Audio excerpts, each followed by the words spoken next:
Hey, it's Wednesday, it's 1 o'clock, that means it's time for Real Estate 101. Ginger Spice, thank you for getting on here. Weatherman, thank you for getting on. Everybody, my girl would have took my spot. Everybody get on Real Estate 101 and share that sucker.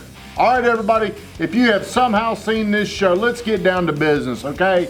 If this has somehow ended up in your feed, if you've somehow seen us, Cheetos. I'm Good Time Tommy, that's the Weatherman, and we are on a mission to be your #1 digital source for real estate content. That's why we do this show, is we want to be the #1 educator of real estate in Murfreesboro, Tennessee. Are we going to have fun? Yes. All right, here's what we're talking about today. Today's show topic is this.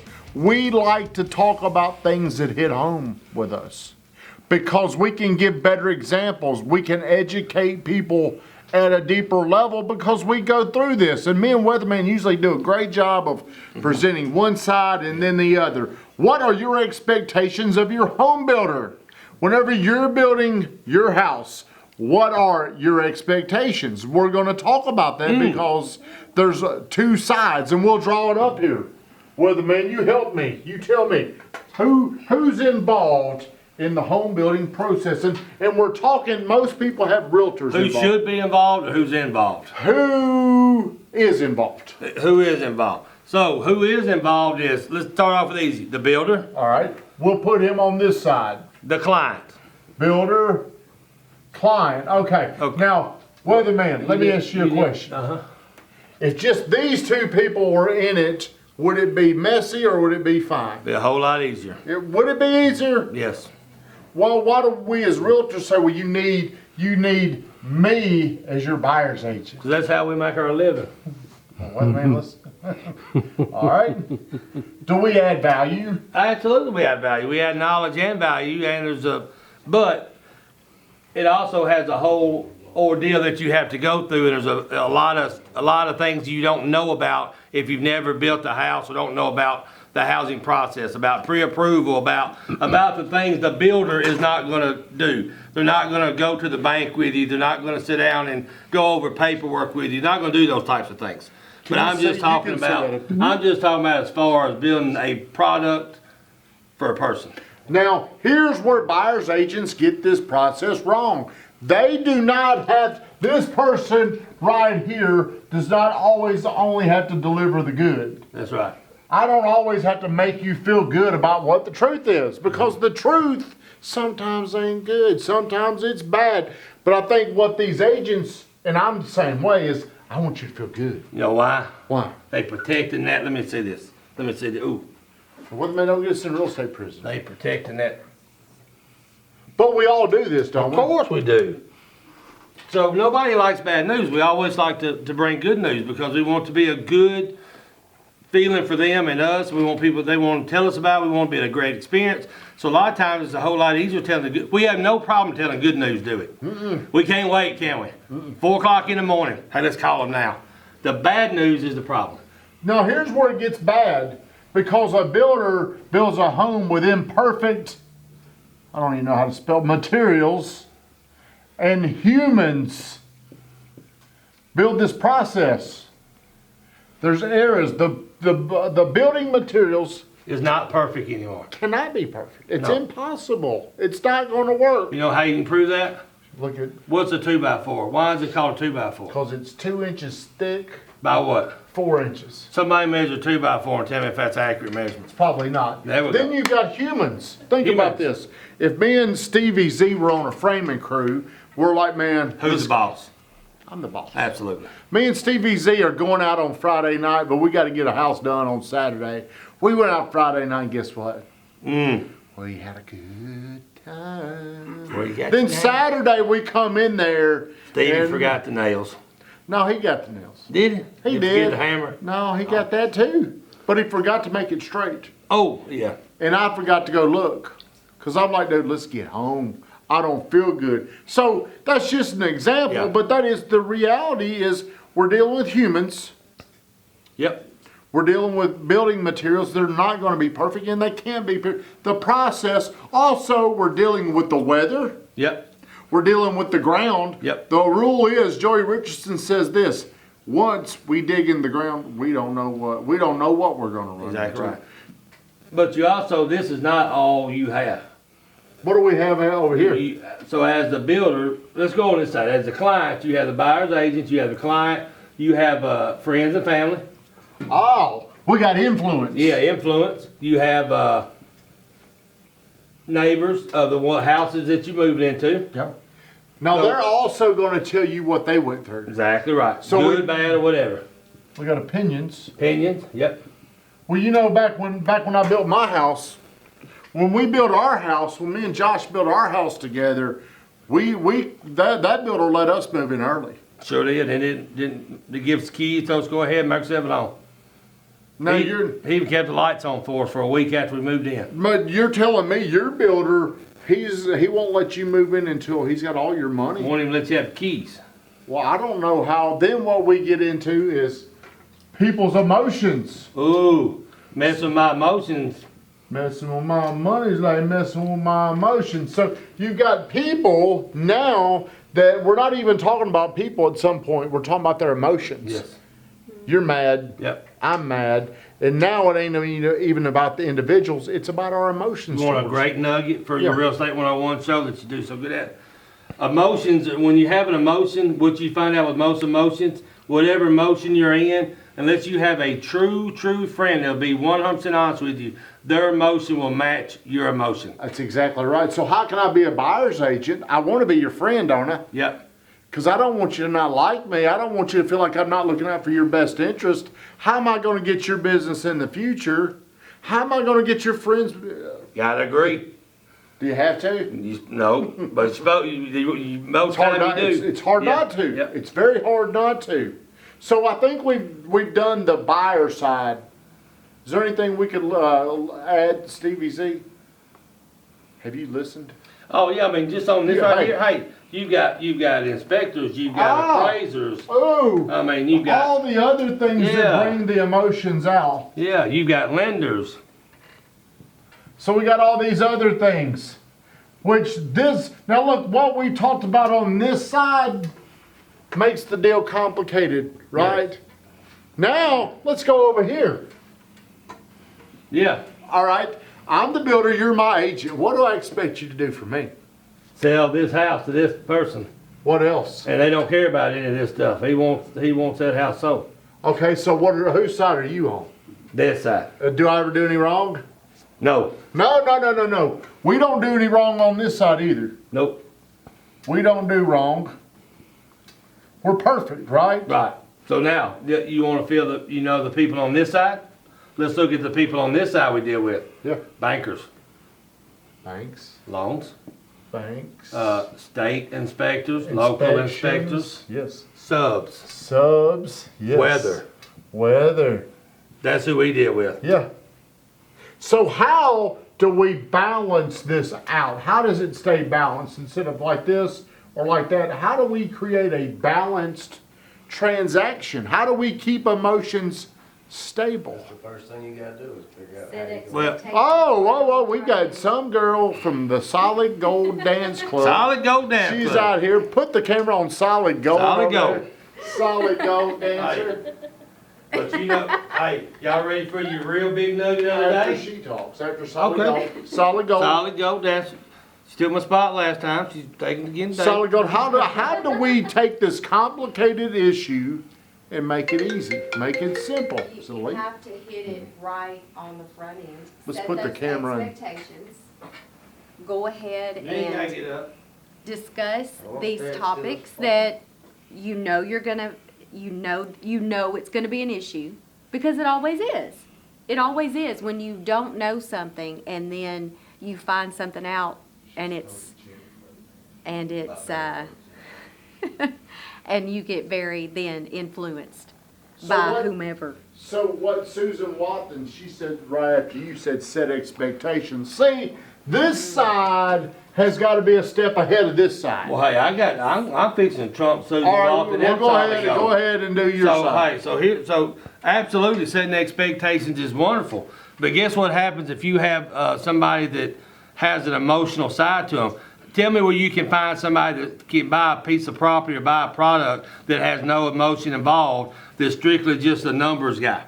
So what happens is, no matter how many expectations you take, you still have feelings that when you feel like a certain way, even though you knew that expectation, it's still something that's gonna come out. So it can still change the whole outcome of things. But what me and Shawan are saying is we've So got you're to, siding with Shawan now? yes, because I'm saying on the listing side, as the listing agent, you've got to stay 1 foot in front of their emotions. Absolutely. You've got to, this side over here has got to get over here and stop. But it's kind of like if we're clearing a path to a smooth transaction on that Hey, side. where's my marker? How about But it's hard to do that because the builder may lose sight of that and say, look, I'm only wanting you to take care of me in my best interest. You know how we can fix it, and we don't do this good enough as everybody. This is the nugget. I'm a nut full of nuggets today. Instead of it always being like a 10-round boxing match between both sides and versus matches, we need to figure out on how to make this a teamwork and make it a team effort. Because as agents and real estate agents, we always want to feel like we got the upper hand because we're taking care of our clients. And actually, the best way to take care of our clients is to be a team in this process. And that's something that we do not do as agents enough, I feel like. Sometimes it happens, but for the most part, this side is always going to 51% to this side, and the same goes here. There you go. The money's on this side. Yep. The money is hatched on the listing side because the builder, it's such a risky job. Yes.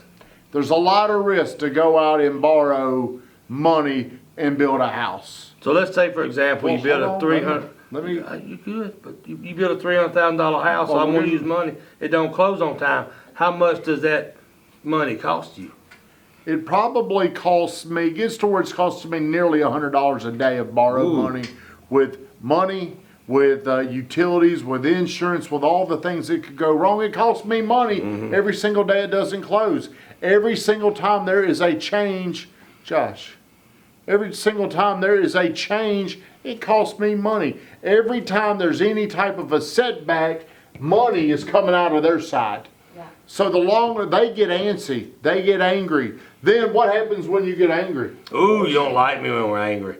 Bill Bixby. Emotions. Yeah. Whenever you're losing money, you get very emotional. So then the builders on the seller side, they might start dictating stuff. You better do this. Oh, it is. Yeah, it's falling apart with me. What if we don't close on time? I can charge you. Yeah. And that sounds ugly. But see, the buyer does not care about the seller or the builder losing money. No. Do you know why? Because in most transactions, what side do we actually look out for? Well, I'm usually on the builder side. No, I'm talking about as far as if you're the builder, what side is the builder mostly looking at? His side or her What side. what side is the buyer looking for? Their side. There you go. So we got two people that are looking for their interest, which is perfectly normal. So Weatherman had a great point. I will give him a great nugget for the day. If we can focus on a client experience, it would be a lot better to where the client and the builder are on the same team.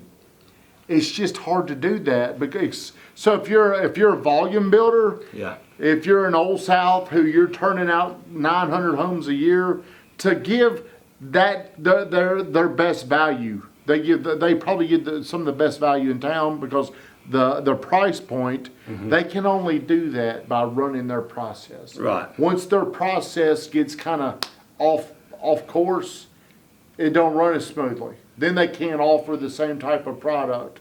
But the way you do this is, I think you got to be very transparent. Sure. And I've made the mistake, and I've been in real estate several years now, and I've learned the hard way that I always want to try to not accept fault, or maybe when something goes wrong, I put too much input in to where I really ought to be biased and say, hey, that's normal, and I jump on their side. So instead of actually doing the right thing and being a professional, instead of saying, hey, guys, this unfortunately we've had 3 months of rain, and I know you don't have a place to stay and you have to do a month to month, you know, we did sign a contract that says we can't permit weather, but what do I do sometimes? Hey, well, he's gonna have to pay our rent next month. Hey, he ain't got no choice. I mean, we're not gonna buy the house. How does the client start feeling about that? Whatever an agent thinks radiates to the client. Yeah, and that sometimes as agents, we feel like we're doing our client justice by doing that instead of strictly being by the book like we're supposed to be in these situations. So what Weatherman is saying, if Stevie Z's my client, I'm like, well, hold on, he's late. He's gonna have to give us a hotel room for 3 days. Now in your mind, at the embassy. Now in your mind, you know that may, in all honesty, that may be completely just ridiculous. In all honesty, but in your mind, if you don't get it now, you feel like you're losing. Yeah. And now you get emotional. When it was just a ridiculous request to begin with, but your agent said we need to get this. There's a bill on there. Cortland knows what we're talking about. He knows what we're talking about. You know, and so the the same way, even though when the buyer may think, hey, I ain't got nowhere to go, I'm gonna have to pay an extra month. Well, that builder's thinking the same thing. Well, I could have been done too. I got to pay another $1,100 this month for an interest payment, and I can't call the big man upstairs and say, hey, big man, I don't need it to rain for anymore. I got to get this house fixed. At the end of the day, we've said there's two sides. Two sides. And each side is looking out for their best interest. Mm-hmm. The listing agent has got to be the one, though, that can kind of clear a path to make this smoother. Yeah. Now, buyer's agents, I've been terrible buyer's agents before. I have probably allowed my client to think they could get something that they can't. But we don't want to let anybody down. And because we don't want to let anybody down, sometimes our information that we're passing along, it leads the client to think a certain way. Later, that information that we gave the client could come back to get us. And then, because of what we told them, now we've created an objection that we can't fix because we told them that, then we look stupid. We set the expectation a lot of times on situations when it goes through it. In other words, sometimes we say the wrong things because our emotion gets involved and we say something we shouldn't have said. And I'm chief center. I've done it several times. We're all humans. Yeah. We're all humans. But unfortunately, Josh, if you're building a house and you're going to move into it in six months, one day I could have told you something and I was wrong about, but you trusted me and I was wrong. And in your mind, it's fact. And now I've got to go back to you and say, man, I told you that. No, I didn't tell you that. Or if I said I was wrong, you may not trust me. There's so much that goes into transparency. So what's the best way to, when you have a situation, and you would probably agree that this year and last year, even though we've had great years in real estate, they've been really hard years because there's a lot of emotions involved. There's a lot of people fighting over houses and multiple offers and things like that. When you have a blow up, what is the best situation? Because you're probably one of the smartest guys I know in real estate. What's the best situation, in your opinion, on how do you handle a blow up when it happens? Who should be involved in that conversation and how should it go? I think the cure is always acknowledge what the truth is. Okay. You've got to come in and acknowledge, maybe I told you wrong, maybe I'm wrong. Or you might have to tell them that they're wrong. But acknowledging how they feel, what they're going through, is the first step towards fixing the problem. So pretty much accepting it. You've got to accept, you always have to accept full responsibility. Always. And you got to acknowledge, you feel this way, I'm sorry. I probably, somehow I've allowed you, because of what I said or something that I didn't say, it's allowed you to think that way. And it's my fault. How easy can these situations be fixed if we handle them the right way? I think it depends on how much trust is still available or how much trust is broken. So once trust goes, the deal goes. So usually those first conversations, and usually that's when the emotions are worse. When something happens, that's really when you ought to probably stop and breathe before you speak and think about what you're going to say. Because usually that first conversation will create the rest of it. Like if somebody calls and has a situation and they put the wrong color tile or the wrong color carpet in your bedroom. Yep. And then automatically, the first thing out of your mouth is, we're gonna make them fix it. Yeah. I mean, that's what most agents say. Instead of saying, well, I tell you what, let's do. Let's address it. Let's see what we can do. I apologize that happened. Let me see what I can find out. And then let go that route. But most of the time, we do as agents say, oh, they're gonna fix that. Because we won't feel like Superman. You know, I don't want you to feel disappointed in me. For some Yeah. reason, we take a big responsibility. If somebody else messed this up, we still feel like it's our fault. Yeah. And then the advice, the way we solve the problem, it may not always be the correct way to solve it because we're more worried about how they feel about us. We don't want to disappoint them. Right. Man, you're a genius. Hey, thank you very much. Hey, everybody, I appreciate you getting on here. Please share the stream. I'm going to come back and we're going to announce a winner to the Alley on Main if you share the stream. Wait a minute, would you like to shut us down with anything? No, the only thing that I can say is in real estate with Rutherford County, and we got so much new construction and so many different types of builders, and we have custom builders, semi-custom builders, national builders. The best thing to do as agents for your clients and for agent relationship is actually just kind of talk these things out, you know, because there's a lot that goes on in this process. There's a lot of emotions, and at the end of the day, everybody wants the same result. And you know what? Since you said that, I had a thought. Every builder has their own unique process. Yeah. They've got their own way that they do it, and it may work for them. There's more than one way to build a house. There's more. Anybody can have a unique system that works for them. Who are we to say that don't work? We ain't doing it that way. It is very important to keep lines of communication open between both agents. It's very important that one agent doesn't shut down and stop speaking or calling or responding. One of the most important thing also is to keep up with something through via text, email. Yes, Keep have a track record. not just vocally. Keep a track record that where you can track it. So if you talk about something or agree to something, make sure it's signed. Because if you're building a house and it takes 4 to 8 months, you will probably forget something that happened in month 1. So make sure it's very important that you do sign that for your clients' purposes and everybody involved. Everybody like, share, comment. See you soon.